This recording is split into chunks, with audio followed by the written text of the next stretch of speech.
ਇੱਕ ਦੋ ਨੇ ਯਾਰ ਜਿਹੜੇ ਚੱਲੇ ਹੀ ਮਿਲੇ, ਬਹੁਤੇ ਪਰ ਜ਼ਿੰਦਗੀ 'ਚ ਦੱਲੇ ਹੀ ਮਿਲੇ।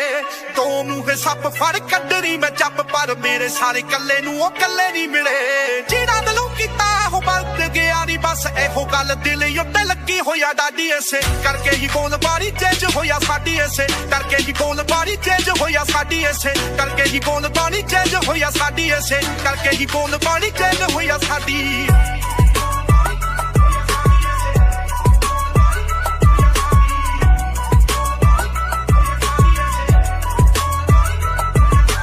ਜ਼ੀਰੋ ਤੋਂ ਉੱਠਿਆ ਕਿਸੇ ਗੱਲ ਦੀ ਕੋਈ ਚੋੜ ਨੀ, ਸਾਬਰ ਸਾਡੇ ਦੇ ਵਿੱਚ ਕਾਂਡਿਆਂ ਦੀ ਥੋੜ ਨੀ। ਰੱਬ ਰੂਪੀ ਬੰਦੇ ਜਿੰਨਾ ਸਾਥ ਮੇਰਾ ਦਿੱਤਾ, ਜਿੰਨਾ ਡੰਗਿਆ ਏ ਉਹ ਵੀ ਸੀਗੇ ਆਪਣੇ ਕੋਈ ਹੋਰ ਨੀ। ਜਿਹੜੇ ਨਾਲ ਖੜੇ ਜਾਣੇ ਉਹਨਾਂ ਉੱਤੋਂ ਵਾਰਾ, ਬਾਕੀ ਦੋਗਲਿਆਂ ਬੰਦਿਆਂ ਦੀ ਕੀਤੀ ਹੋਇਆ ਫਾੜੀ। ਇਸੇ ਕਰਕੇ ਹੀ ਬੋਲ ਬਾਣੀ ਚੇਂਜ ਹੋਇਆ ਸਾਡੀ, ਇਸੇ ਕਰਕੇ ਹੀ ਬੋਲ ਬਾਣੀ ਚੇਂਜ ਹੋਇਆ ਸਾਡੀ, ਇਸੇ ਕਰਕੇ ਹੀ ਬੋਲ